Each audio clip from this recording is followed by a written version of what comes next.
네. 3장 15절까지 좀 살펴봤고 3장 16절 계속 이어서 좀 설명을 드리겠습니다. 자, 그 뱀과 여자의 관계에서의 원수의 규명이 예수 그리스도의 예표성으로 인해서 연고 없는 미움의 차원으로 이제 본질적으로 밝혀진 거죠. 그리고 머리가 상하게 되음으로써 우리는 뱀의 지혜를 하나님의 영광으로 환원시키는 그 영적 활동에 눈을 뜰 수 있음 또한 우리가 이제 말씀을 통해서 깨달을 수가 있게 되는 것 같아요. 근데 여러분, 이런 깨달음이라는 거는 신약 성경 곧 예수 그리스도의 복음과의 연결 지점 속에서 해석될 수 있는 부분을 계속해서 조금은 염두에 두고 묵상하시면 좋겠습니다. 저 역시도 그 관점에서 이제 해명하고 해석하는 관점이 있다. 그 말씀을 좀 이해해 주시면서 16절에서 여자한테 말씀을 하세요. 이제 여호와의 말씀이 계속 이어지고 있는 건데, 내가 너에게 잉태하는 고통을 크게 더할 것이다. 너는 수고하고 자식을 낳을 것이고 남편을 사모하고 남편은 너를 다스릴 것이다 라고 얘기해요. 자, 여기서는 이제 16절과 17절에서는 이시아로부터 시작해서 여성성으로부터 시작해서 그 훼손된 남성성인 아담에게로 이게 올라가요. 이게 무슨 뜻이냐면은 지난번에도 한번 말씀을 드렸는데, 자, 이 첫사람의 관계 속에서 객체로 남자와 여자가 분리됐다고만 생각하지 마시고 남성 안에도 남성성과 여성성, 여성 안에도 남성성과 여성성이 함께 움직이고 있다라는 어떤 말씀을 대하는 한 사람의 이야기다라는 것으로 조금 환원하고 거기에 집중해서 이 말씀을 보게 되면, 이게 객체로 떨어져 있는 남자와 여자의 어떤 저주 상태에 대한 그 선악과를 먹었던 것에 대한 하나님의 저주나 혹은 형벌에 대한 어떤 페널티로만 생각하지 마시고, 한 존재가 지금 15절에서도 사실은 뱀의 원수됨을 복음으로 규명을 해내잖아요. 그러니까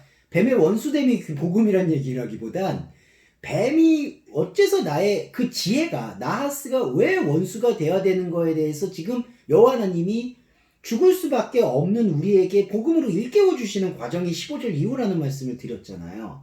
여기서도 이 여자와 남자라는 걸 분리해서만 보지 마시고, 여성 안에 남성성과 여성성이 있다, 남성 안에 남성성과 여성성이 있다라는 그 순환 구조, 곧 영적 사이클로 이걸 이해해 보시면 16절에서 여자에게 말한 부분이 우리 안에 있는 여성성, 그리고 17절에서 말하는 이 아담이라는 존재에서 말한 게 이 여성성에 지금 논리적으로, 영적 논리적으로 지금 방황할 수 있어 밖에 없었던 그 고통의 구조가 어떻게 하나님의 복음으로 다시 치환되는가에 대한 그 은혜의 차원에 대한 설명을 다시 한번 하고 있다라는 거죠. 그러니까 여자에서 아담으로, 그리고 아담이 이 회복된 여자에게 무엇이라고 표현을 하냐면은 20절에서 산자의 어머니라는 표현을 합니다. 하와.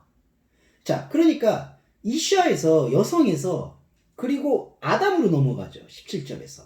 그러니까 여호와 하나님이 이렇게 지금 말씀을 화답하는 거예요. 그 여자인 우리에게, 원수됨까지 표현을 했고, 그 여자인 우리에게 어떤 부분에서 하나님의 생명을 취할 수 있을 것이냐라는 것에 대한 어떤 솔루션을 제공을 하고, 그 솔루션을 받은 다음에 그 솔루션에 눈뜨게 되면 이 여성성이 그리스도의 생명을 받아들이면 그리스도께서 우리를 의롭다 여기시는 남성성으로의 치환을 일으켜서 하아담을 이끌어내시고, 그 하아담을 이끌어낸 다음에 하아담에게서 또 복음의 본질을 드러낸 다음에 20절에서 하아담으로 하여금 이 하아담이 자신의 남성성을 이끌게 만들었던 생명의 인태체인 여성을 하와라고 부를 수가 있게 되는 그 논리적인 영적 정합성을 일으키고 있다라는 거죠.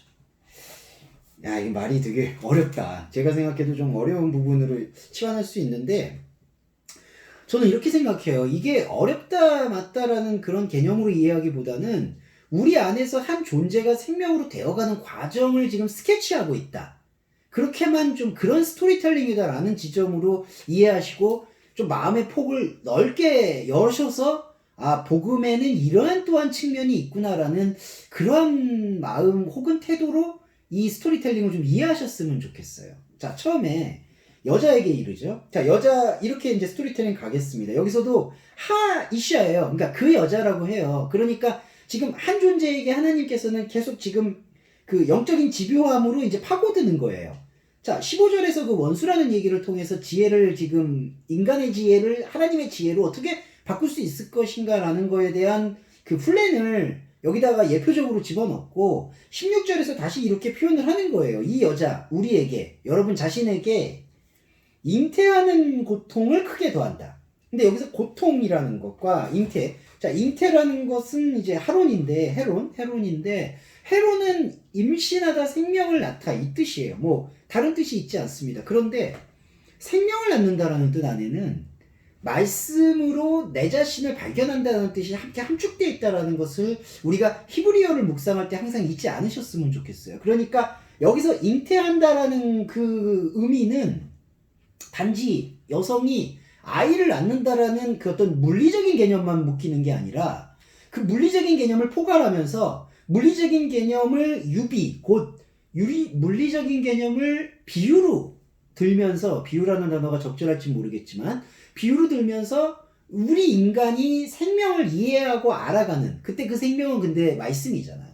그 생명인 말씀을 알아가고 이해해가는 그런 눈뜸, 이 영적인 영안의 열림, 생명의 착상, 이런 것들을 포괄적으로 내포하는 거죠. 이 헤론이라는 단어. 그래서 헤론, 헤루바, 헤로아트, 이러한 히브리어의 헤론으로 시작되는 그 임신으로 시작되는 여러 가지 동일 어원을 추적을 해보면 이러한 어떤 집단적 개념을 갖고 있는 거예요. 그러니까 아이를 낳는 어떤 그 신비를 인간이 생명의 신비로 치환하고 그 생명이 현상계의 생명만 있는 게 아니라 본질계의 생명, 곧 영적인 생명도 함께 움직이고 있구나. 그렇게 하면서 우리를 창조하신 하나님에 대한 영적 찬양으로 이것을 확장시킬 수 있는 그 포괄적 개념이 잉태라는 단어 헤론이라는 거죠.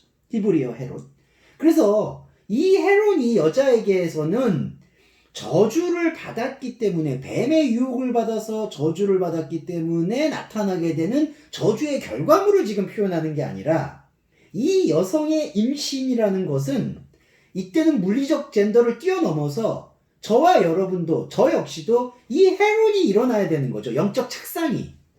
그러니까 이 여성이라는 게 남성과 여성이 아니라 어떤 물리적 젠더만이 아니라 그리스도인 전체를 예표하는 것인데, 그리스도인 전체 안에서 이 잉태하는 것이 일어나는 거예요. 근데 이 잉태 헤론을 영적인 생명 산출까지, 그러니까 우리가 지금 이해하는 그리스도인이 되어가는 영적인 눈뜸까지로 포괄적으로 설명하는 그 근거가 이 라바라는 단어의 반복성이 있어요. 무슨 뜻이냐 하면, 이건 좀 분석이 길어지겠는데 좀 이어서 할게요.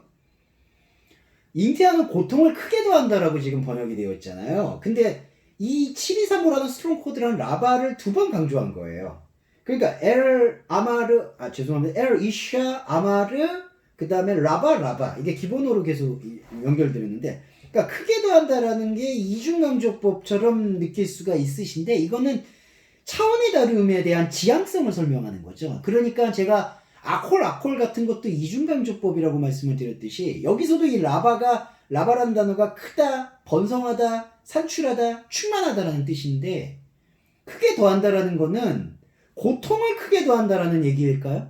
아니죠. 이 고통을, 그러니까 잉태하는 고통을 새로운 차원으로 인도하겠다라는 의미가 담겨 있다고 보셔야 되는 거죠. 그러니까 이게 라바브, 증가시킨다라는 걸 증가를 가중시킨다라는 의미에만 머무는 게 아니라, 고통이라고 지금 번역되어 있는 이 2차 본이라는 히브리어, 성내다, 왜곡시키다, 잘못 경배하다, 그리고 경배하고 예배하다, 그런 의미들이 지금 함축되어 있다. 스스로 괴롭게 하다. 이 2차 본이 고통이라는 단어가 그게 함축이 되어 있거든요. 근데 자, 잉태하는 고통이죠. 생명을 낳는 2차 본이죠. 고통이죠. 근데 그 고통을 라바를 시켜요. 그러니까 크게 증가시킨다. 이중적으로 새로운 지평으로 인도한다. 그럼 여자에게 잉태하는 고통을 크게 더한다라는 의미, 2번 강조하는 의미는 이 2차 본이라는 이 고통의 영역을 인간이 갖고 있는 지혜와 어떤 인간의 수고와 인간의 어려움의 차원에서만 머물게 하는 게 아니라 이 고통을 생명으로 인도할 거라는 거예요. 그러니까 생명으로 전환시킬 거라는 거예요.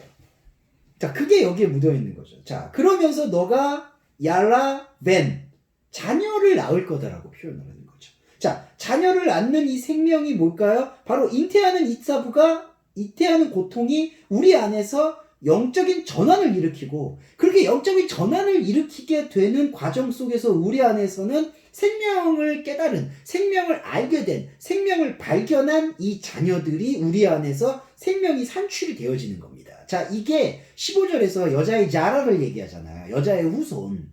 여자의 후손이라는 게 지금 육적 족보의 계보의 연결 지점만이 아니라 영적 계보의 예표라고 말씀을 드렸잖아요. 그 영적 계보의 예표가 그리스도론적으로 혹은 구속사적으로 이 신구약 성경을 통합하는 비전이라면, 여기서 말하는 잉태하는 고통의 더함이라는 것은 새로운 차원의 고통의 본질을 보여준다는 거죠. 그러니까 이 고통, 고난이라는 의미가 신약 성경에서는 이중적으로 쓰이잖아요. 그러니까 이 고통이라는 것이 십자가 고난일 수도 있겠는데, 그 십자가 고난의 의미가 어떤 물리적 세계에서의 저주와 고난의 당위적인 어떤 장의적인 어떤 필연, 당위적인 받아야 되는, 감내해야 되는 것만이 아니라 하나님의 일방적 약속의 선물을 받아들일 때 내 안에서의 여러 가지 당혹함과 근본적인 당혹함을 함께 내포하는 2차본이 될 수밖에 없는 거거든요. 그 고통이. 그러니까 잉태하는 고통이라는 것 안에서 우리는 그 잉태라는 그 기준을 현상계의 기준에서 본질계 기준으로까지 확장시킬 수 있게 되는 게 이샤로 번역된 하이샤인 이 여성성인 우리의 생명의 몫이라는 거죠. 그러면 이건 뭘까요? 너는 그를 사모하고 그는 너 안에서 마샤를 이뤄낼 것이다. 다스릴 것이다. 자, 이것도 좀 번역을 드릴게요. 지금 그는 남편이죠. 남자예요. 자, 아까 제가 그 이샤와 그 여성과 그리고 하아담을 말씀을 드렸잖아요. 자, 이게 객체 맞아요. 객체입니다. 근데 하나님께서는 복음화의 활동 속에서 이 객체의 과정을 또 하나의 사이클, 생명순환으로 요거를 치환해서 설명하기도 하시는 거죠.